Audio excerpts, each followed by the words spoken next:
Most people with $1,000 make the same deadly mistake. They buy the wrong car and end up stranded within weeks. Here's what dealerships won't tell you.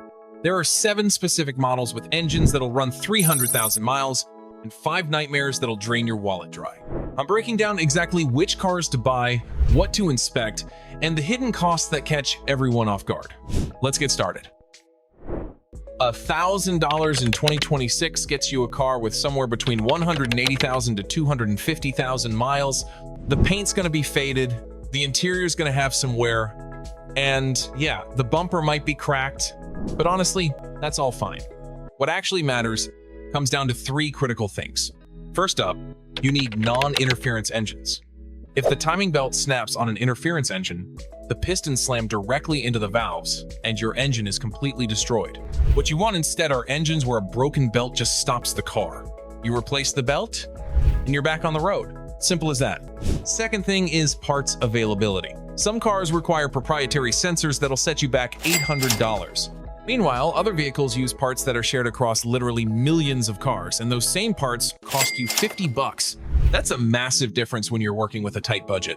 And third, you need to know the known failure points you can actually check before buying. I'm going to show you exactly what to look for so you don't end up handing over your cash for someone else's problem. Now let's get into the specific cars.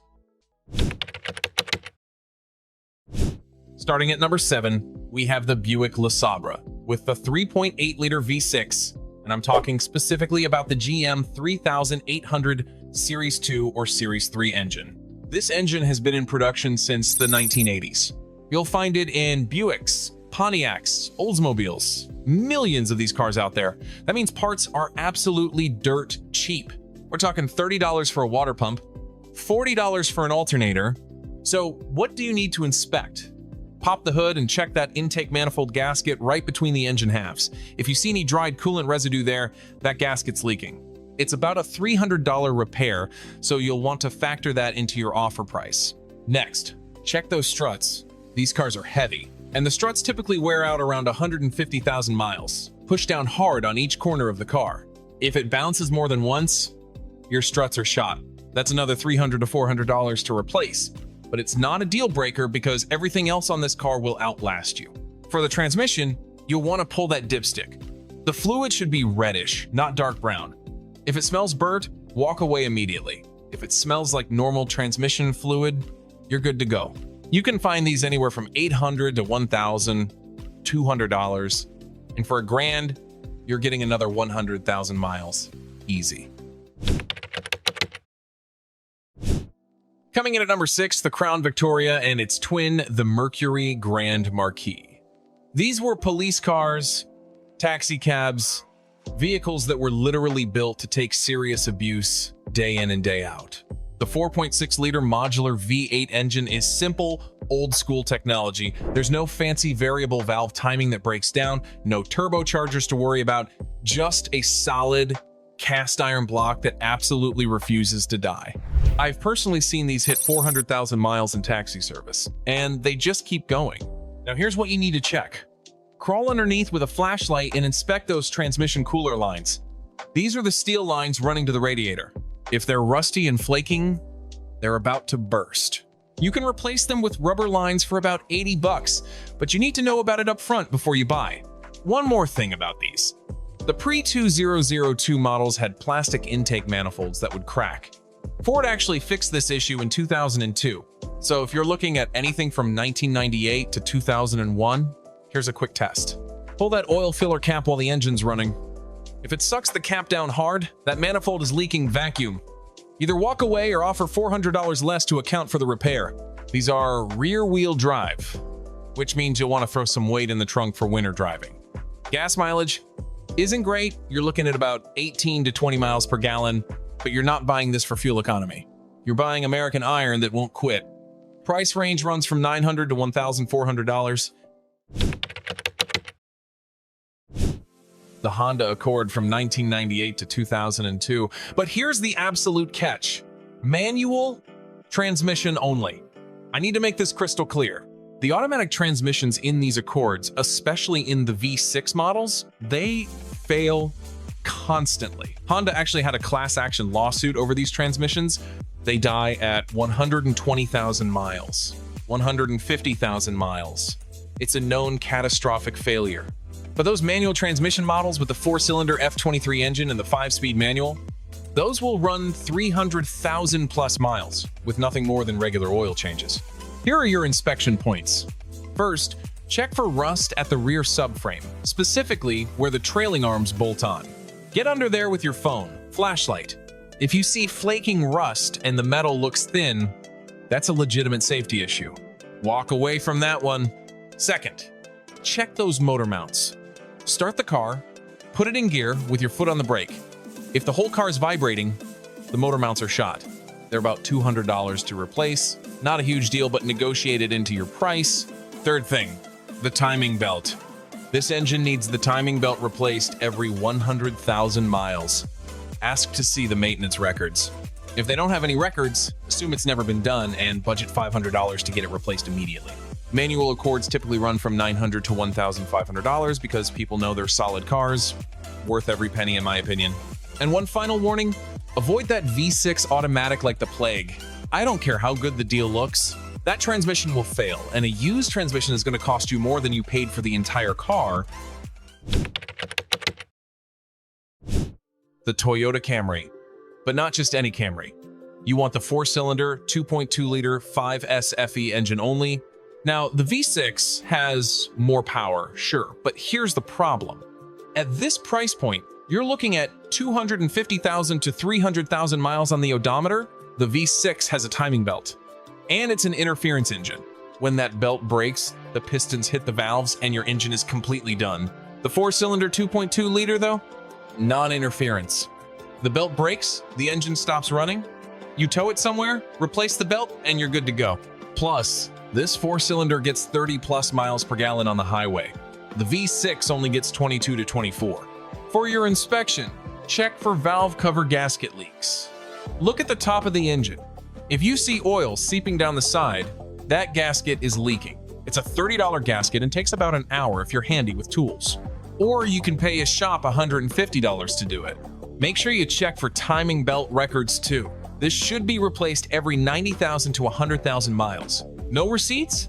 Budget $400 to $500 to get it done right away. These Camrys hold their value even with seriously high miles. You're looking at somewhere between $1,000 to $1,600. But here's the thing. A $1,400 Camry is genuinely a better deal than an $800 BMW, and I'll explain exactly why in just a minute. One last thing about these. Go for fabric seats if you can. Cloth seats last forever on these cars.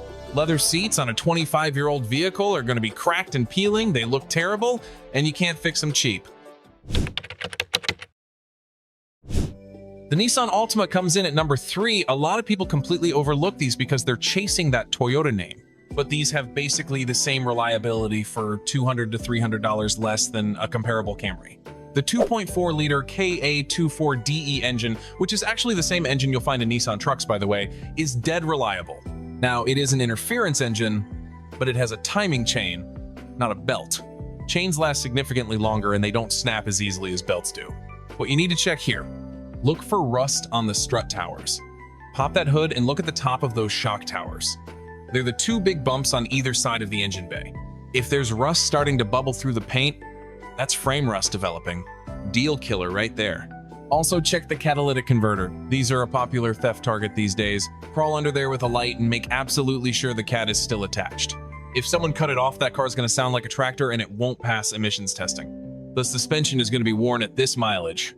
Do that bounce test again. Push down hard on each corner. If it bounces more than once, your struts and shocks are done.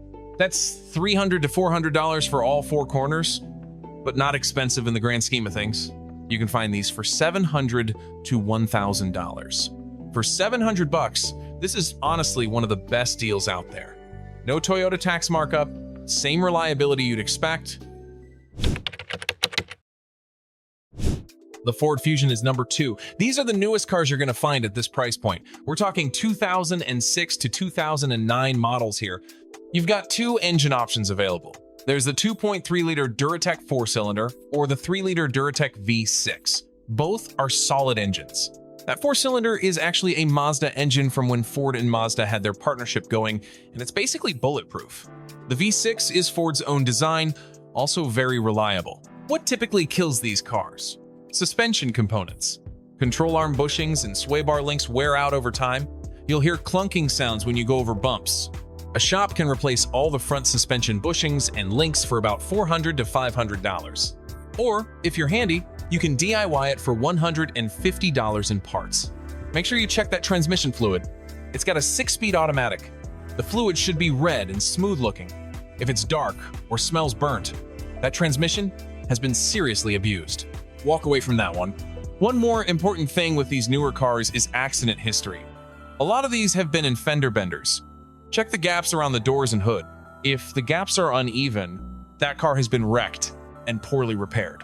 Frame damage becomes a total nightmare to deal with. Price range sits at $900 to $1,300. For $1,000 you're getting a car that's 10 to 15 years newer than those Camrys and Accords. Better safety features, more modern interior. Pretty solid deal overall. And coming in at number 1, the Chevy Cobalt.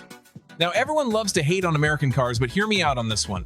The Ecotec engine in these is shared with the Saturn Ion, Pontiac G5, Chevy HHR, like 20 different GM cars. That means parts are literally everywhere, and they're incredibly cheap. Water pump costs $35. Alternator is $40. Try finding those prices on a Honda. Not happening.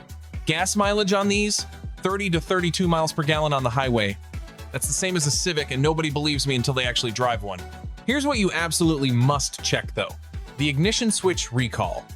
GM had a massive recall back in 2014 for faulty ignition switches that would shut the engine off while you're driving. Most of these have been fixed by now, but you need to verify this. Call a Chevy dealer, give them the VIN number, and ask if that recall was completed. If it wasn't done, do not buy that car. This is a serious safety issue. Wheel bearings also tend to wear out on these, around 120,000 to 150,000 miles. You'll hear a humming noise that gets louder as your speed increases. It's not super expensive to fix, about $150 to $200 per side, but factor it into your offer price. The transmission is either a 4-speed or 5-speed automatic, depending on what year you're looking at. Check that fluid like we've been doing. Should be red, not dark brown. These sell for $700 to $1,100. For $800, you're getting a car that does 35 miles per gallon. Parts cost almost nothing, and literally every mechanic in the country knows how to fix it. This is the best value in the $1,000 market right now. Now, here's where I save you from absolute disaster. These 5 cars show up constantly in those $1,000 listings, and every single one of them is a complete money pit. Starting with any Volkswagen Jetta or Passat from 2000 to 2006, German engineering sounds fantastic until you're stuck paying German repair prices. Window regulators fail constantly. That's $400 per window. Coil packs fail, $100 each, and you've got 4 or 6 of them. Turbochargers fail, $1,500 used. The timing belt interval is every 60,000 miles and costs $800 to replace. You'll spend another $1,000 in repairs in just the first 6 months. Stay far away. Next up, any Chrysler, Dodge, or Jeep with that 2.7-liter V6 engine. This engine is a sludge factory, even with regular oil changes. The design causes oil to literally bake onto the internal components. I've seen these engines seize up at 100,000 miles. You're buying one with over 200,000 miles? It's a ticking time bomb. Dodge Intrepid, Chrysler Concorde, Dodge Stratus, all complete junk with that engine. Run away. The Ford Focus from 2012 to 2016 with that power shift dual clutch transmission, and the Chevy Cruze from 2011 to 2016. The Focus has the worst automatic transmission Ford ever manufactured. It shudders, it slips, it fails constantly. Ford got hit with multiple class action lawsuits over this transmission. The Cruze has turbocharger problems, valve cover leaks, water pump failures. The issues are endless. Just because they're newer doesn't mean they're better. These are nightmares. Any BMW, Mercedes, Audi, or luxury brand. Stay away from all of them. You know why you can buy a BMW for $1,000? Because the repairs are going to cost you $3,000. Cooling system fails, $1,500. Window regulator breaks, $600. Even a basic oil change requires special synthetic oil and costs $150. Good luck finding a mechanic who'll work on it cheap. The cheapest BMW is genuinely the most expensive car you'll ever own. Just don't do it. And finally, the biggest red flag of all.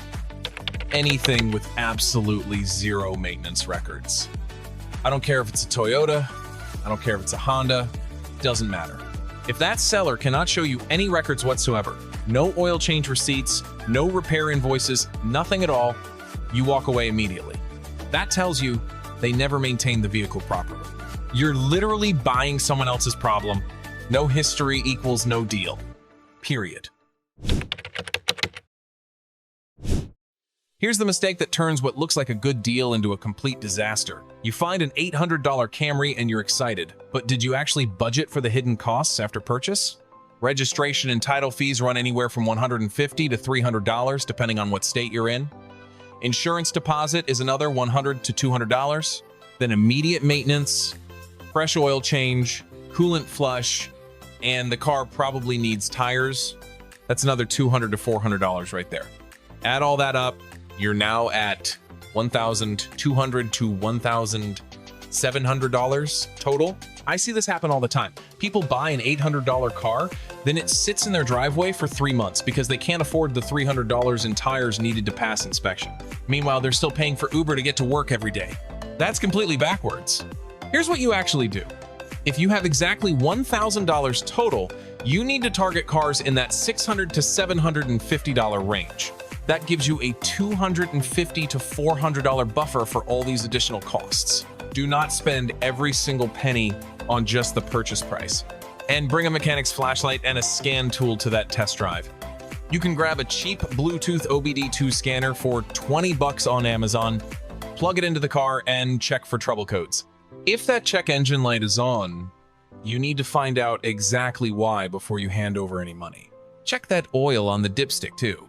Should be amber or brown colored, not black sludge. If it looks like tar, that engine has been seriously neglected. Walk away. Look under the car for any oil leaks. A little bit of seepage is fine. These are old cars after all. But if there's an actual puddle forming underneath, that's a bad leak and it's going to cost you money to fix. These simple checks will save you from buying a complete lemon. Do all of them before you hand over your money, because once that cash is gone, it's gone for good. So there you have it. If you've got $1,000 to spend, target these specific cars. Buick LeSabre with that $3,800, V6 Crown Victoria, manual transmission Honda Accord, 4-cylinder Toyota Camry, Nissan Altima, Ford Fusion, and Chevy Cobalt. Avoid those Volkswagens, anything with a Chrysler 2.7-liter engine, those dual-clutch Focuses, all luxury brands, and anything that doesn't have maintenance records. But buying the car is honestly only half the battle. Once you actually get it home, you need to know the maintenance secrets that keep it running reliably for years. I've got a video on critical maintenance mistakes that absolutely destroy engines. Things like the one fluid most people completely forget to change, and the simple inspection that can add 50,000 miles to any transmission. That video is on your screen right now. And if this video helped you avoid making a costly mistake, hit that subscribe button so you never miss another money-saving car care video. I'll see you in the next one.